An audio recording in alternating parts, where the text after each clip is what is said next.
and image art designer. In this video, we will be talking about a very important guideline which is called the WCAG Web Content Accessibility Guideline.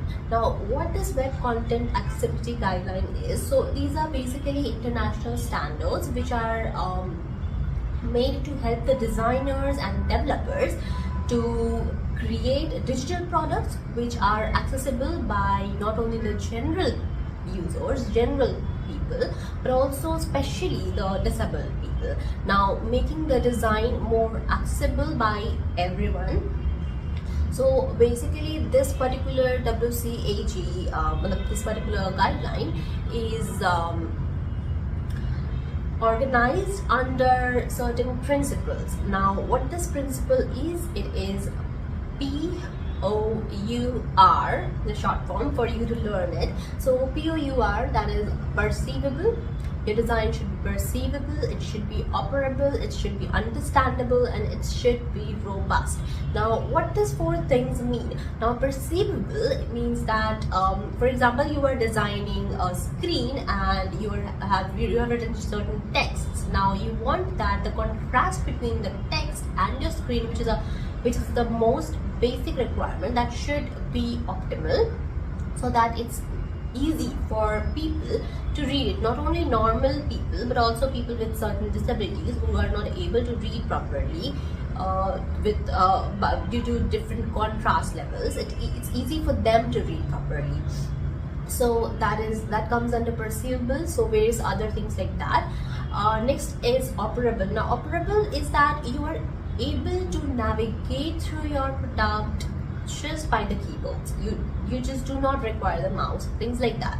Now, next thing is understandable. So what understandable is?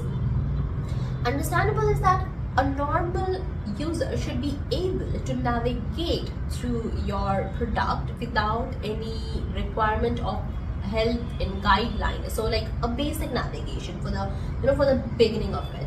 And also probably your website or your product should have a language which is understandable by the normal user.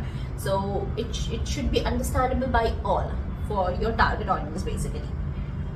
The fourth thing is robust. Now, what robust is? So basically, nowadays various designs are made which are made accessible by screen readers.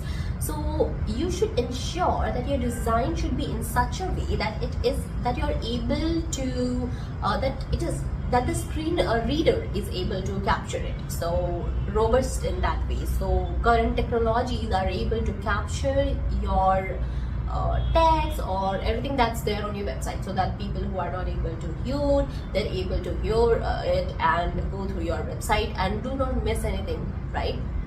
Robust in that way. So these are the major principles. If you take care of these four principles, like this is a basic requirement for it, if you say. Now, next important thing is that how much accessible you should make your product. So that's why WCAG, I call it WCAG, I don't know how to pronounce it, WCAG, whatever you call it, WCA guideline, whatever you want, but basically it is having certain levels.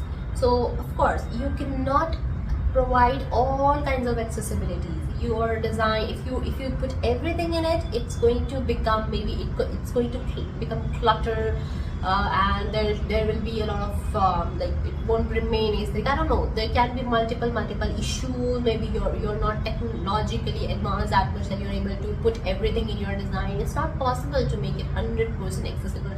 They themselves know it, and that's why they have these levels in the guidelines, which is level A, level AA, and level AAA. Now, what's level A? So level A is all the basic accessibility requirements, the most basic. For example, you cannot have your screen having text sizes like hundreds and 200s. You are not able to, no one going to be able to read it, right? So basic accessibility is the level A. For example, you're writing with a black colored text on a black background. How are you going to read it? So So the basic requirement should be there. Now level AA is like a mid-level, so like certain laws require it. You're able to achieve it to a certain level, okay, sometimes, but the level AAA, it's the highest level, and it is possible that you are not able to achieve it completely through your design. It's recommended, so you can use certain parts of it, but you can it's very hard to achieve this particular level in your design. But yeah, you should go through the 3 levels, but definitely you should have level A in your design. That's the basic requirement. So that's, I think I talked about what WCAG is, what are the principles, and what are the difficulty levels they are organized under. So yeah, that would be a very brief introduction